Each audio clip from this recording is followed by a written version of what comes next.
there any relevance of native speaker norms? That's a question for TEFLologists. Is it better to focus on form or to focus on forms? That's a question for TEFLologists. If you use a textbook, is your classroom authentic, or should your approach be more learner-centric? From feedback to learner autonomy, we'll discuss it all on TEFLology. Hello and welcome back to the TEFLology Podcast, a podcast about language teaching, applied linguistics and related matters. Today we bring you an interview with Dr. s.Borg. Dr. Borg was Professor of TESOL at the University of Leeds until 2014 and is now a full-time ELT consultant. He is well known for his research into teacher cognition and also specialises in teacher education, professional development and teacher research. Dr. Borg was kind enough to sit down with Matt earlier this year to talk about his work on teacher cognition, as well as the links between teachers and researchers. We hope you enjoy the interview.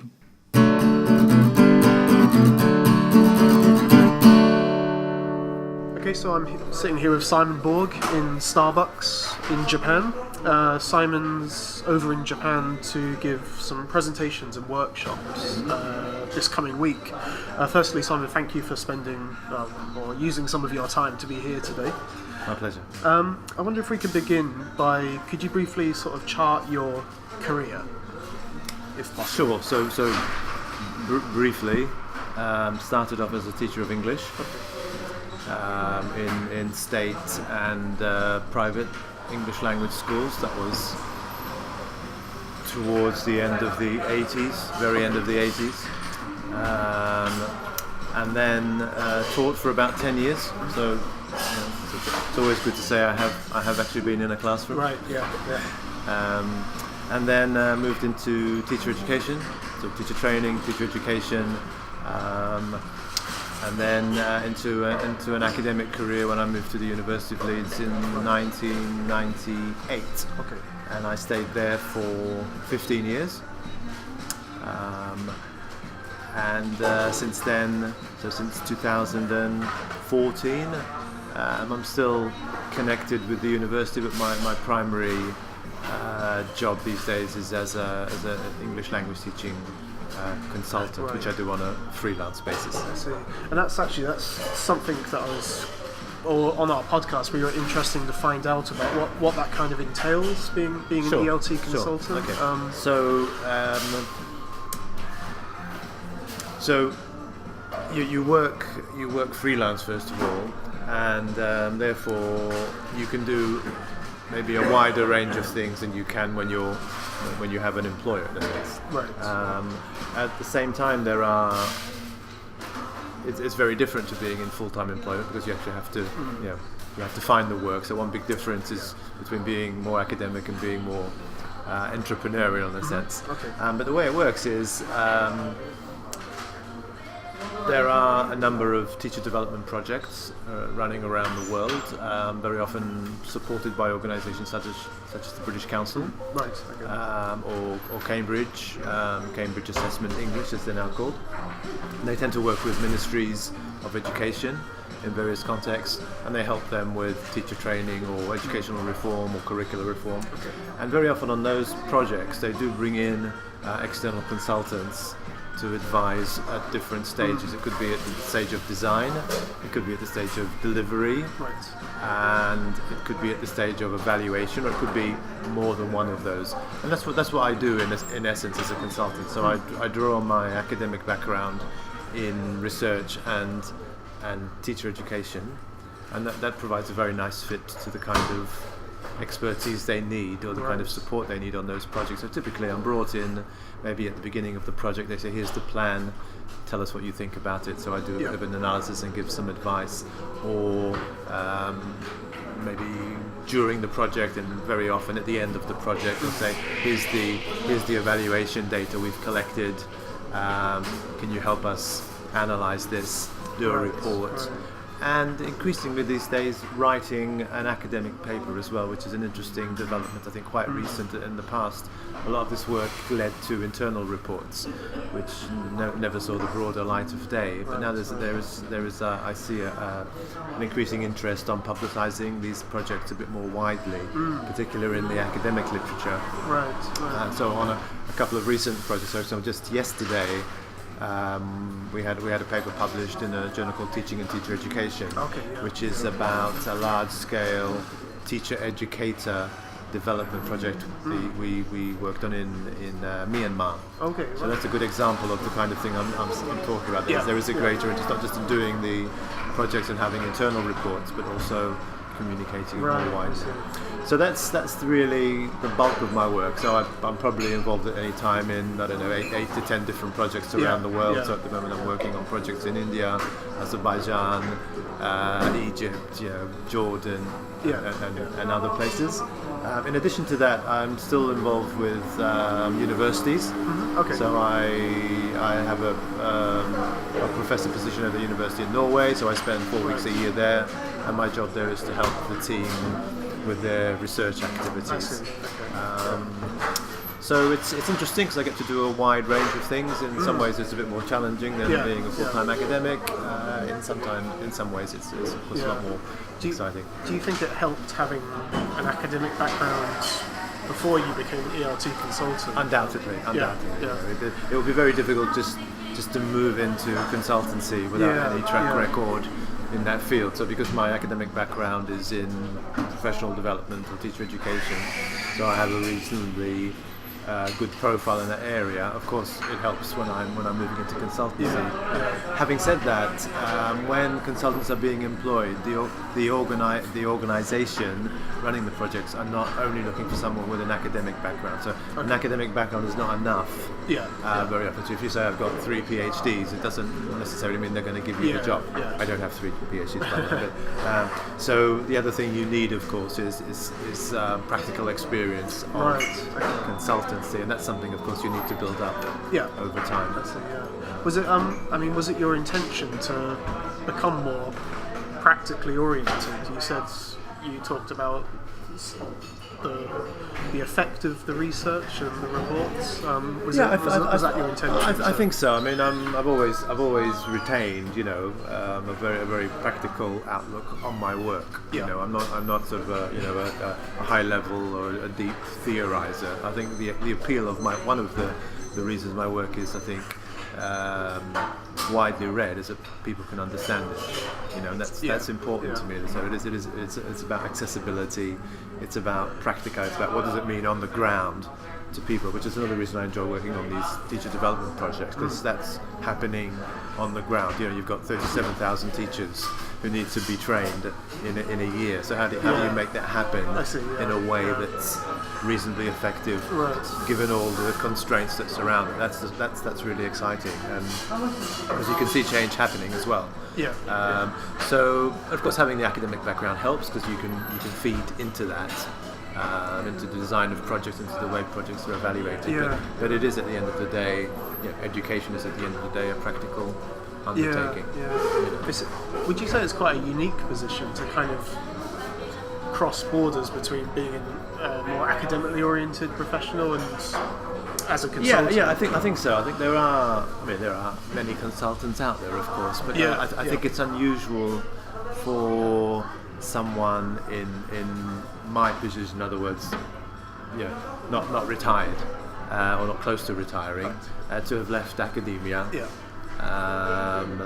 and to have moved into full-time consultancy sort of reasonably early in my academic career. It doesn't mean I'm young, but typically people who've got full-time academic positions hold on to them and do some consultancy alongside that, and then they maybe retire, they'll do some more consultancy.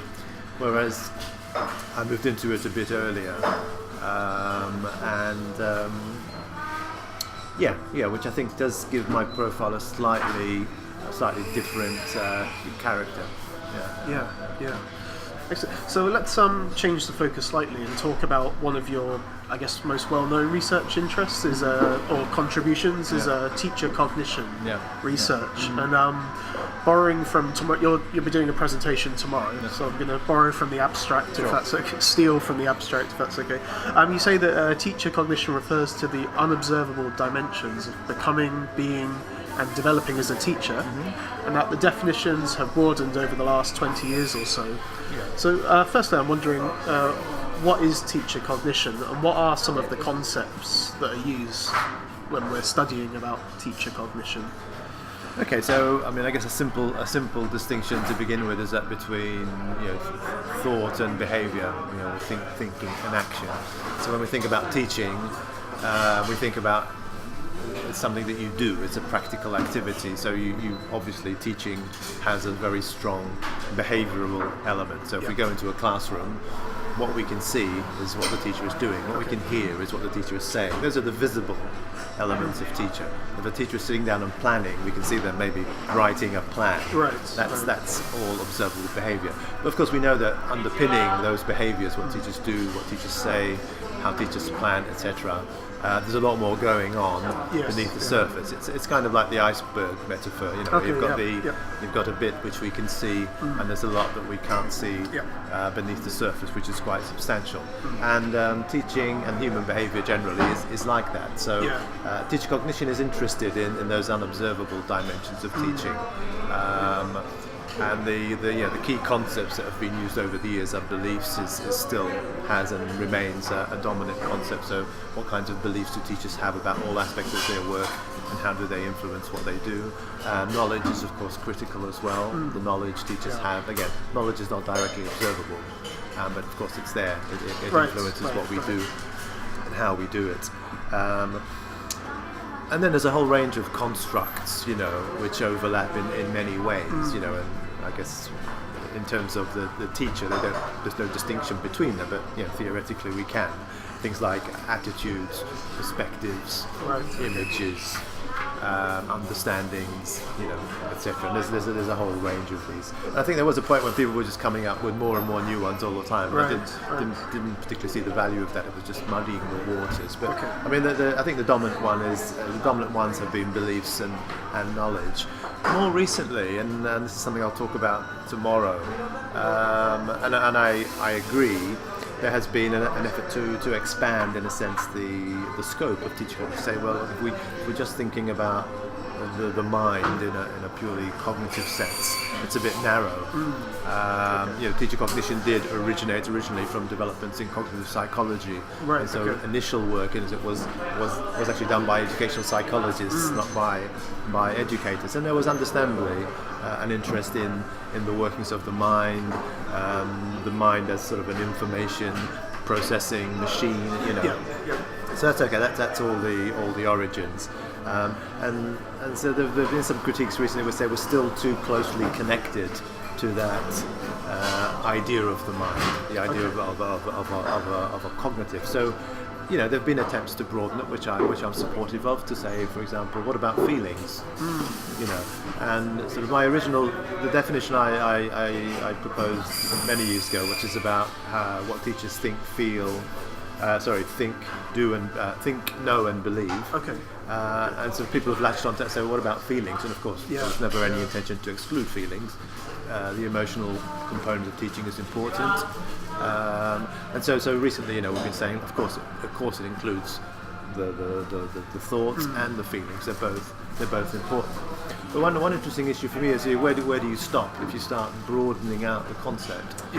Where do you stop? And a good example is identity. So something I read recently, which I'll talk about tomorrow, they talk about the relationship between teacher cognition and teacher identity. And they propose a model where they're two sort of separate circles feeding into teaching. Now, that's interesting for me, because if you define identity as the way you understand yourself, or the way you perceive yourself, that is an example of teacher cognition. Because teacher cognition is about the way we, what we believe. So I could say my self-identity is what I believe myself to be, for example. Yeah. So from that perspective, teacher identity is part of teacher cognition, not something separate. So the idea of finding a connection between them for me doesn't quite work conceptually. So it needs to be something. I think teacher cognition is the broader umbrella, sort of the universe in a sense. Right. And within that, there are many sub concepts which deserve their own status, I think, as areas for research. I'm not saying teacher identity isn't important or shouldn't be studied, but it's interesting to think about how we position it, position a concept like teacher identity in relation to teacher cognition. So I think that's where we are at the moment. We're trying to broaden the scope, and that I'm supportive of. But then we just need to think about how we do that. And I say I'm not totally happy with the idea that cognition is here and identity is there, and we're looking for links between them, because identity is a kind of cognition. The same with an idea like confidence, for example. When you talk about teacher confidence, what is it? It's about how teachers feel about their own abilities to do something. So again, you say it's a belief, and therefore it is part of cognition. So it's quite interesting to think about how we position terms in relation to one another. But I don't want to give the impression I'm against the expansion and the broadening of the intellectual horizons of the field. I'm definitely supportive of that. Right. It's important to do it in a way that does actually take us forward. I see. Some of the developments I've seen recently is people are starting to talk about mental health more, or well-being more. Could this be incorporated? I haven't come across any work in the language teaching literature, which is looking at. I don't know if that's what you're referring to. You're saying more generally. Yeah, more generally, and also I think it's something that's developing on blogs or in the blogosphere. It hasn't quite. My initial reaction would be yet, that perspective is slightly different to what we call teacher cognition. Because it's really to do with. Well, I haven't got any expertise, but it's like saying personality. Personality is clearly not part of teacher cognition. Okay. Personality about who we are rather than what goes on in our head in a sense. Although there's probably connections there as well. And mental health, in a sense, it's I don't know. Maybe it's just not an educational perspective on what's going on in our minds and what we do as teachers. Clearly, if you do have mental health issues, it's going to affect your thinking and your understanding, of course. So again, we wouldn't rule it out, but it's I think it'd be an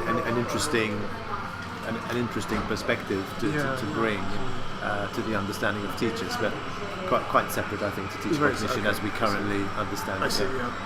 So you talked about some of the concepts that have been included within the umbrella of teacher cognition. What tools do we have available to kind of capture these unseen forces, these unobservable dimensions?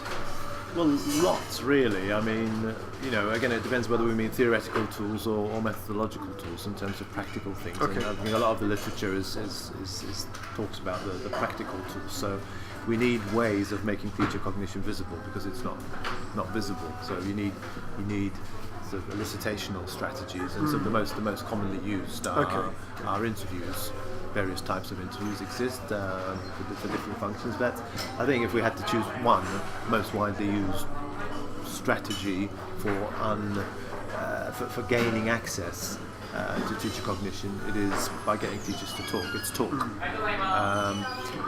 Observation is also very, very commonly used, but observation on its own is insufficient, because just by watching what people do, we can't really reach conclusions about the thinking behind that. In other words, two teachers may be doing very similar things, but for very different reasons. So observation is a very useful way of providing a basis for talking about what teachers do, and therefore about their cognitions. But on its own, if I just go and observe someone and leave the room and then write about their cognitions, there are huge risks there that I may be completely wrong in the way I interpret what they're doing. There's no way, I'd just be speculating. So it is important to talk to teachers. So observation has been used to support other strategies, but talking, questionnaires of course are widely used, and again the recent literature and in my own writing I've had quite a lot to say about the misuses of questionnaires in studying teacher cognition, but it doesn't mean they don't have uses. It's about making sure you use them appropriately. Right. And then there are other developments like the various forms of discourse analysis, conversation analysis, which look very, very closely at how teachers talk and what that implies about their cognitions. Perhaps drawing on perspectives from discursive psychology as well, where it is all about talk in a sense. Another sort of approach which hasn't really taken off yet in our field is visual research methods. It's gaining access to what's going on in people's minds or how they're feeling by getting them to express it visually.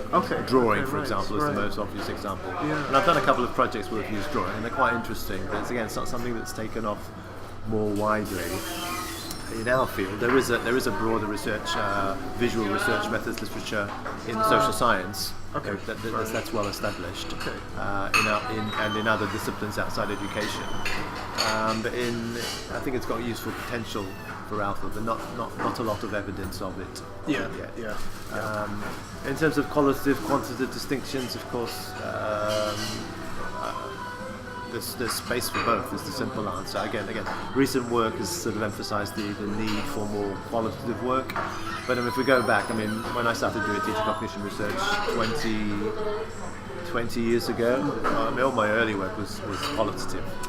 So it would be incorrect to say that qualitative research in teacher cognition is a new development. Maybe the way it's theorised now is draws more on social cultural theory than we did 20 years ago when those ideas were less well known. In terms of the methodologies, the use of detailed interviews, the use of detailed observations, that's been around for a while. And one interesting thing I'll talk about tomorrow, I think, is the way in which maybe in response to recent theorising, people are justifying things we've been doing for some time in different ways.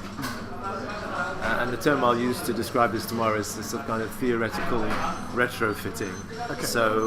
Doing what we've done before, but justifying it with a more recent theory, which I think is it's interesting to see that happening, but it's not always necessary. It's not always necessary. So we've studied. We've known for a long time that teachers' experience as learners have an influence on them as teachers. And this has been described as the apprenticeship of observation. Our experience of learners. So that idea has been around for 20, 30 years, and there's been research on it in the field of language education. If you look at more recent work which is doing that, of course it starts saying it justifies itself in terms of social historical perspectives, but it's not necessarily doing anything different in practice. So it's interesting to see how these maybe more recent theoretical models are being used to justify the kind of work we've been doing for a while. So there was something in your, I think it was your 2009 book on teacher cognition. You kind of talk about what teacher cognition isn't and how it kind of complements or could counter SLA research. Has there been any kind of overlap? I'm really not the sort of person to set up adversarial relationships. I'm quite strongly against that. So in a sense, whenever I'm proposing something, my approach would be to see it as being complementary, never replacing. And again, this is another issue I have with some of the recent work in teacher cognition, that it does seem to imply, as out with the old, in with the new. So let's not do quantitative work, let's do qualitative work. Let's not be cognitivist, let's be social cultural. I don't respond too well, but I think there's space for different perspectives, different methods. Our concern is to take the field forward to make it practically useful, and there are different ways of doing that. So it's the same with teacher cognition and SLA. SLA, of course, no one can deny its important role. It's contributed a lot to our understandings of language learning processes. What it hasn't done is focus sufficiently on teaching, but it is second language acquisition. The clue is in the title. It's about the acquisition of a language, and of course, teaching is implied on that, but its primary purpose is understanding learners. So when I first came into research, I was interested in the teaching of grammar, and of course a lot had been written about grammar in second language acquisition text, but reading that material became quite clear quite quickly that there was nothing about teachers. So, and I don't think, I mean, if at the time I presented that as a criticism of SLA, maybe I'd review that and say that wasn't what SLA, wasn't its mission in a sense at that time. I mean, so it just wasn't the right place to be looking for that kind of work.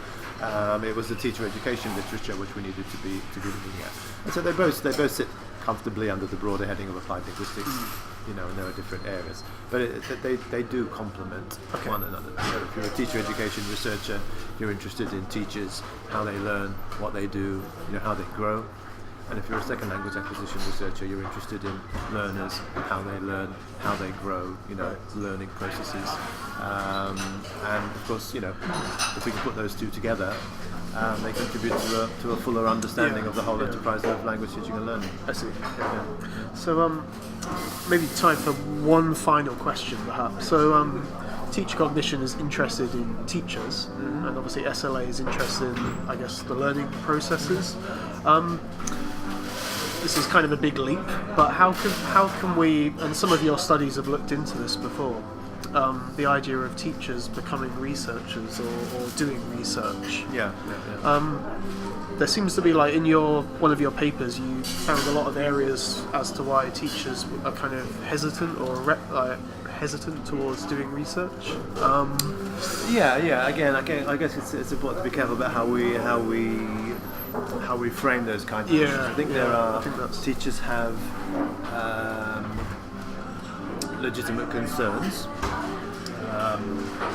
about research generally, and I think a lot of my work has been trying to understand those concerns. So again, it's definitely not any attempt to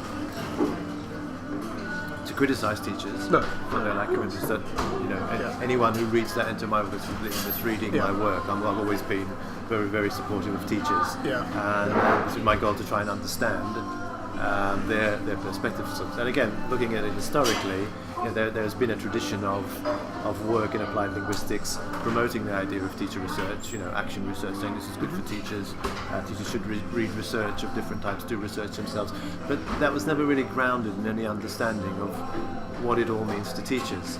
So early in the 2000s, partly in reaction to some criticisms that were being made of teachers for not engaging in research, which I felt were unfair.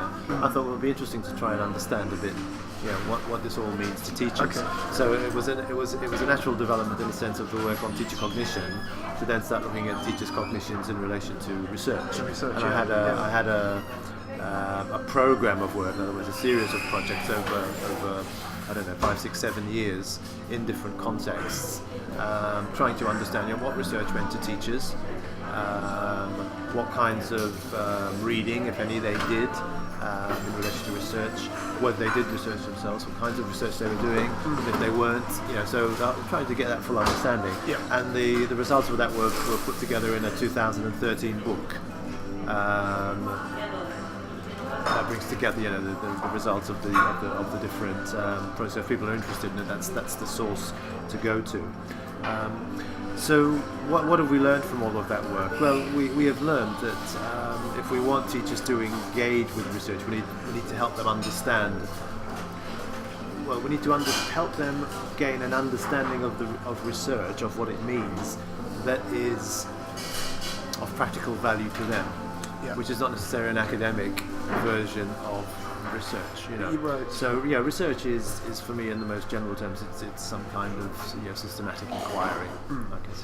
If we're asking teachers to engage in research, to do research, so what we're saying is teachers doing some kind of systematic inquiry in their own classrooms or context with the purposes of understanding their work. And again, they're very different.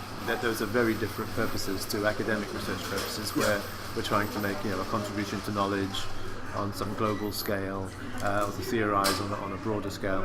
The primary purpose of teacher research is for teachers to develop a better understanding of themselves, of their students, of their work, so that they can grow professionally and be more effective in what they do. That's the purpose. So I think a large part of the task, and I think that's been taken on in more recently, is conceptualizing research in a way that is practically meaningful for teachers. I think once we're able to do that, a lot of the concerns that teachers have and the objections that teachers have are eliminated. So because a lot of the concerns are teachers hear the word research and they think academic, theoretical, large scale, not something that teachers do attend straight away. Then they think it's not for me. I was going to ask if it is related to identity and the way people. It is, yeah. These terms are too. I think if you ask teachers about their identity, typically research is not part of that. Right. The primary task of a teacher is teaching, so they talk about planning lessons, teaching lessons, marking work. These are the kind of things. I mean, even professional development sometimes isn't naturally part of a teacher's identity. I work in contexts where the idea that professional development is part of your role, your identity, isn't obvious. Isn't always the case. So, and of course, then research is part of that. Doing teacher research as part of your broader professional development. So I think it's about how do we conceptualize research in a way that makes it relevant to teachers. However, this may relate to something else you wanted to ask about. For me, it's always important that the process of research, whether it's academic or teacher research, is sound, is rigorous. In a sense. What I mean is, if teachers are doing research in their own classrooms and sort of practical research in their own classrooms, and they're going to use the results, the understandings to inform their work, it's important that those results are meaningful. Right. Sort of have some kind of validity. And to achieve that, therefore, the way even teachers do research in their classroom needs to be reasonably systematic. So that they're getting information that they can rely on, they're generating results that they can have confidence in and use as the basis of moving forward. This isn't trying to turn teacher research into an academic activity. It's just saying that it just needs to be a trustworthy activity. Trustworthy activity. That's perhaps the most difficult part, I think, because I think, especially with me and my colleagues, I think one intention is we want to reach the end goal of writing up and publishing it, and then nobody ever reads it and nothing ever comes of it. So it's kind of making that actionable. And but when you say you want to write it up and publish it, are you thinking as a teacher or as an academic? I guess that's kind of where I find myself at the moment along my journey. I'm kind of in between. Because this is the issue. When you say I want to write it up and share it more widely, that's just okay. I think that this work has got some greater interest, and that's okay. But I think you mustn't lose sight of the fact that the primary goal of teacher research is local, is internal in a sense. It's your own growth, improving your own work, developing your own understandings. If there's something there which is of broader interest, great to share it. But it doesn't have to be written up, because talk about written up. People start thinking about academic writing, and there are many different ways in which teacher research can be shared. There are blogs, there are podcasts, there are all sorts of ways, in which teachers can share their work, which are perhaps more engaging for other teachers than a written report. So some of the schemes I've worked on, teacher research schemes I've worked on, the sponsor of it has been keen to get teachers to write up their work at the end in sort of a semi-academic style, and I've been quite resistant to that, to say, look, I'm not sure this is the best way. A, it doesn't come naturally to most teachers, and B, it doesn't communicate, in an appealing manner to other teachers. So I've always been, and again, I think there have been some misunderstandings of my work in the past where people have thought that I'm saying teacher research must be written up academically. But if you read my work properly, you'll see I've never actually said that. I've always said there are a range of different ways of sharing teacher research. I think it is important to share it, because research is not a private activity. That I have no doubts about. So if you're just doing something privately and you're the only person who knows about it, that's great, that will be of use to you. but we can call it reflective practice, we can call it classroom inquiry. As soon as we've got the label research on it, it has this more public idea. So it needs to be shared, but the sharing doesn't have to be formal or academic. No. You can share with colleagues informally at work. You can share at a staff meeting. You can 5 minute. You can put something on your school website. That's all sharing. Blogs, podcasts, as I said. So it's the sharing that counts, not necessarily the way it's shared. And the basic principle for me is it needs to be trustworthy work. Right. Which doesn't necessarily mean academically formal. But the basic process. So if we're saying to a teacher says, I want to design a simple questionnaire for my learners, that has to be designed reasonably well, in a way that it generates information we can rely on. Yes. That's a simple example. Okay, so we'll leave it there. Thank you very much. Great. Okay. Any other comments or thoughts you'd like to add? No. I mean, I hope listeners enjoy this. Do include my contact details. Yep, I will do. There, and if people have any questions they want to ask me, you can put a link to my website as well, where there's more information about my work, and I'd be happy to respond to any queries that come my way about teacher cognition generally, or about teacher research. And if there is any interesting work going on around teacher cognition, teacher research in Japan, of course I'd be very interested to hear about it as well. Okay, great. Thank you very much, Simon. Thank you.